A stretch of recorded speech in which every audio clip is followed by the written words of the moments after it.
வணக்கம். ஓம் சாந்தி. ஞானக்கடல் பரமாத்மா அனைத்து மனித ஆத்மாக்களுக்கும் ஆன்ம சாட்சா்காரத்தை செய்விப்பதற்காக இந்த ஞான அமிர்தத்தை தருகிறார். ஆன்மாவை பற்றிய ஞானம் கிடைத்த பிறகு நம்முடைய மூன்றாவது கண் திறக்கிறது. மூன்றாம் கண் திறந்த பிறகுதான் நாம் அனைத்து விஷயங்களையுமே உள்ளது உள்ளபடி பார்க்கத் தொடங்குகிறோம். ஞான சிந்தனையை செய்யத் தொடங்குகிறோம்.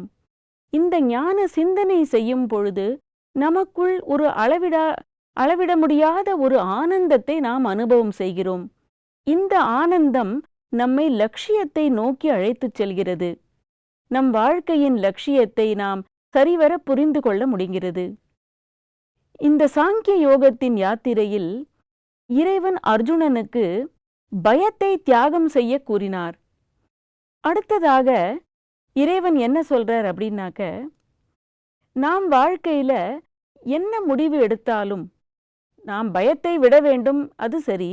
நாம் பெரிய பெரிய முடிவுகளை எடுக்கும் பொழுது ரியாலிட்டி என்ன சத்தியம் என்பதை தெரிந்து கொள்வதோடு மட்டுமல்லாமல் சோஷியல் ரெஸ்பான்சிபிலிட்டி அப்படின்னு ஒன்று நமக்கு இருக்கு. இப்போ என் வாழ்க்கை நான் வாழறேன், எனக்கு எது பிடிக்குமோ எனக்கு எது வேண்டுமோ அதை தான் நான் செய்வேன். ஆனால் நான் எடுக்கக்கூடிய முடிவுகளுடைய விளைவு நம்மளுடைய சொசைட்டிலையும் இருக்கு. அந்த ஒரு சமுதாயத்தில் அதோடைய இஃபெக்ட் என்ன அப்படின்னு நாம் நிச்சயமாக யோசிக்கணும். சுயநலமாகவே முடிவெடுக்க பழகிய நாம் இப்போ இறைவன் என்ன சொல்றார் அப்படின்னா, சுயதர்மம் அதெல்லாம் முடிஞ்சு போய் உனக்கும் சோஷியல் ரெஸ்பான்சிபிலிட்டி இருக்கு. நீ எடுக்கக்கூடிய முடிவுகளானது உனக்கு, உன் குலம், உன் குடும்பம், உன்னுடைய சமுதாயம் எல்லாத்தையுமே பாதிக்கும். அதனால ஸ்தூலமான விஷயங்களையும் நீ யோசி. ஏன்னா முதல்ல இறைவன் இதை பற்றிலாம் நீ யோசிக்காத, இவங்க என்ன சொல்லுவாங்க அவங்க என்ன சொல்லுவாங்க அதை பற்றி யோசிக்காதன்னு சொன்னார். இப்போ அர்ஜுனனுக்கு இவ்வளவு விஷயங்கள் சொல்லியும் அவன் இன்னும் முடிவெடுக்காததுனால இந்த விஷயங்களையும் எடுத்து சொல்றாரு. சமூகத்தில் பல பேர் உன்னை எவ்வளவு விதமாக ஏசுவார்கள், எவ்வளவு விதமாக பழி சுமத்துவார்கள், அதையும் நீ யோசிக்க வேண்டும். உன் குலத்தோடைய மரியாதை குறைந்து போயிடும். நீ எவ்வளவு பெரிய வம்சத்தை சேர்ந்தவன், ராஜ வம்சத்தை சேர்ந்தவன், தவறான முடிவுக்கு வந்தாக்க எல்லாருமே உன்னை இந்த மாதிரி ஒரு சிறுமையாக உன்னை நினைப்பார்கள். இது சரியில்லை அப்படிங்கிற விஷயத்தை புரிய வைக்கிறார். அதை என்ன சொல்றார் அப்படின்னாக்க, அவாச்யவாதாம்ஸ்ச பகூன் வதிஷ்யந்தி தவாஹிதாஹ. அவாச்யவாதாம்ஸ்ச பகூன் வதிஷ்யந்தி தவாஹிதாஹ. நிந்தந்தஸ்தவ சாமர்த்யம் ததோ துக்கதரம் நு கிம். நிந்தந்தஸ்தவ சாமர்த்யம் ததோ துக்கதரம் நு கிம். இப்ப அடுத்தது என்ன சொல்றார் அப்படின்னாக்க, அவாச்சிய வாதாம்ஸ்ச, சொல்லக்கூடாத பேசக்கூடாத விஷயங்களை மக்கள் உன்னை பற்றி பேசுவார்கள். பேசக்கூடாத சொல்லக்கூடாதவற்றையெல்லாம் நிந்தனை செய்வார்கள். கிரிட்டிசிசம்னு சொல்லலாம். இதை உன்னை ஏசுவார்கள், பழி சுமத்துவார்கள். வதிஷ்யந்தி தவாஹிதா, அஹிதம், உன்னுடைய சத்துருக்கள் எல்லாருமே உன்னை ரொம்பவும் சொல்லக்கூடாத வார்த்தைகளால திட்டுவாங்க. நிந்தந்த ஸ்தவ சாமர்த்தியம், உன்னுடைய சாமர்த்தியம், உன்னுடைய ஒரு கேப்பபிலிட்டி, உன்னுடைய திறமையை அவர்கள் நிந்திப்பார்கள். அதுல அவங்களுக்கு டவுட் வரும். ததோ துக்கதரம் நுக்கிம், இதைவிட துக்கமான விஷயம் வேற என்ன இருக்க முடியும்? உன்னுடைய சாமர்த்தியத்தையே அவங்க சந்தேகப்பட ஆரம்பிச்சிடுவாங்க. அதனால நீ இந்த மாதிரியான வேலையை, அப்படிப்பட்ட வேலை எதுவும் நீ செய்யாத. உன்னை திட்டவும் திட்டுவாங்க, உன் சாமர்த்தியத்தை டவுட் பண்ணுவாங்க. இதை விட துக்கமான விஷயம் உனக்கு என்ன இருக்க முடியும்?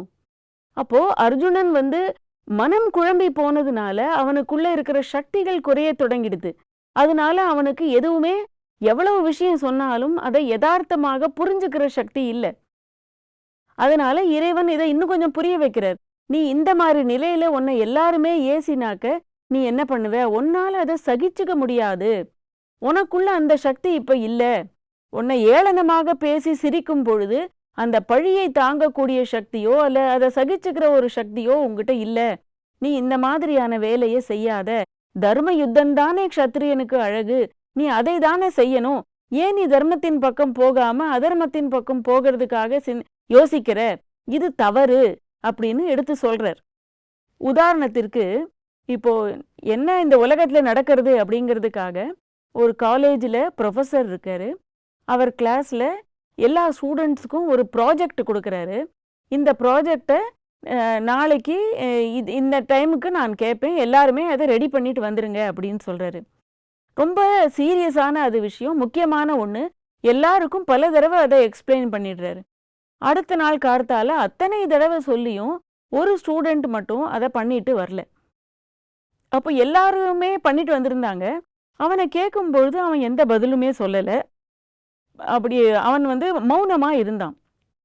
அதனால அந்த ஒரு ப்ரொஃபஸருக்கு இன்னும் கொஞ்சம் கோபம் அதிகமாகி அவனை கண்டபடி திட்டிடுறாரு. அவன் இதை மாதிரியான ஒரு வேலையை நீ செய்யறதுனால உன் பேரையே காலேஜிலேருந்து ரிமூவ் பண்ணிடுவேன், உங்கள் வீட்டிலையும் இதை இன்ஃபார்ம் பண்ணிடுவேன் அப்படின்னு சொல்கிறாரு. அவனுக்கு ரொம்ப ஷாக் ஆகிடுது. ஏன்னா அவனுக்கிட்ட அந்த அளவுக்கு கெப்பாசிட்டி இல்லை அதை சரியாக புரிஞ்சுக்கிட்டு பண்ணுறதுக்கு. அப்புறம் அவன் மனம் வேறு ஏதோ ஒரு விஷயத்தினால ரொம்ப வருத்தத்தில் இருந்தான். அதனால அவனால் பண்ண முடியல. இவர் இந்த அளவுக்கு திட்டின உடனே அவனால் அதை ஏற்றுக்கவே முடியல. அது சாதாரண விஷயம் ரொம்ப பெரியதாக அவனுக்கு தோணிது.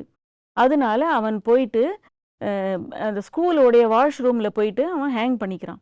இது ரியல் ஸ்டோரி, உண்மையாக நடந்த இன்சிடெண்ட் இது. அந்த மாதிரி ஹேங் பண்ணிடுறான். அப்போ என்னன்னா, அவர் திட்டினது ஒன்றும் ரொம்ப பெரிய விஷயம் இல்லை, இவன் செஞ்சது தப்பு தான். ஆனால் அவர் திட்டினதை அவனால் புரிஞ்சுக்கவும் முடியல, அதை ஏற்றுக்க முடியாததுனால. ஏன்னா யதார்த்தமாக புரிந்துக்கிற சக்தி எப்போ இருக்கும் அப்படின்னா, நல்ல மனநிலையில் உயர்ந்த ஒரு சிந்தனையில் இருக்கும்பொழுது தான் அதெல்லாம் புரியும். அப்போ அவன் வருத்தத்தில் இருக்கும்பொழுது அவனால் அதை ஏற்றுக்க முடியல. இப்போ இதை அர்ஜுனனுக்கு சொல்கிற மாதிரி தான் இறைவன் இந்த விஷயத்தை தான் புரிய வைக்கிறார். நீ இப்போ இருக்கிற மனநிலை ரொம்பவும் தாழ்வானது. அதனால மற்றவர்கள் சத்ருக்களே உன்னை நிந்திப்பார்கள், உன்னை மேலே பழி சுமத்துவார்கள், கெட்ட வார்த்தைகளால் பேசுவார்கள், உன் சாமர்த்தியத்தை டவுட் பண்ணுவாங்க. அதனால நீ இந்த மாதிரி செய்யாத. இப்போ ஒரு நிமிடம் இதை பார்த்தாக்க இறைவன் அர்ஜுனனுக்கு என்னென்ன விதமா இதை புரிய வைக்கிறார். முதல்ல தத்துவ ரீதியாக புரிய வைக்க முயற்சி செய்தார். நீ அழியாத தத்துவம், நீ ஒரு ஆன்மா, ஆன்மாவை அழிக்க முடியாது, இது சத்தியமானது, சதா காலத்திலையும் இருக்கக்கூடியது, எப்பொழுதுமே இருக்கக்கூடியது, இது இல்லை அப்படிங்கிற ஒரு காலமே வராது. அதனால நீ யாருமே அழிய மாட்டார்கள், ஏன்னா நீயும் ஆன்மா எல்லாருக்குள்ளேயும் இருக்கக்கூடியது இந்த அழியாத தத்துவம் தானே, யாருமே அழிய போவதில்லை. அதனால நீ உன்னுடைய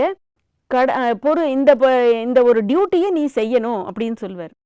ஆன்மாவை பற்றிய முழு ஞானமும் இறைவன் அர்ஜுனனுக்கு கொடுத்துடுறார். அதற்கு பிறகு ரெண்டாவது விதமாக புரிய வைக்கிறார். க்ஷத்திரியனுடைய கடமை என்ன அப்படின்னாக்க யுத்தம் செய்யறது. இது தர்ம யுத்தம்.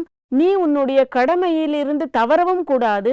அந்த கடமையை நீ பின்வாங்கின அப்படின்னாக்க இதை யாராலும் ஏற்றுக்க முடியாது, இதை நீ செய்யக்கூடாது அப்படின்னு கடமையை பற்றி புரிய வைக்கிறார்.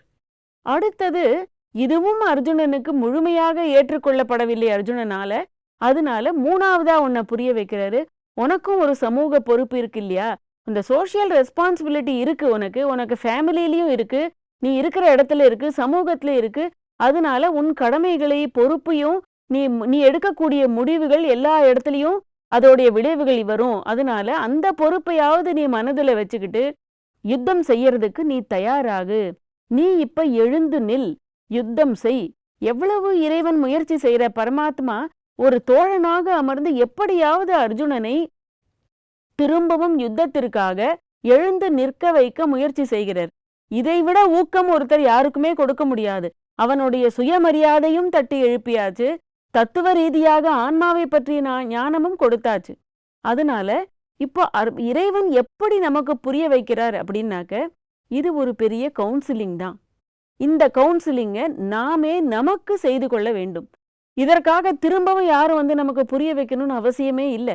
நம்முடைய வாழ்க்கை சூழ்நிலைகள் நம் முன்னாடி வைத்து அந்த இதுக்கு முன்னாடி கேட்டோம் இல்லையா, நம் உள்ள இருக்கிற மனக்குரல் நம்ம கேட்கணும்.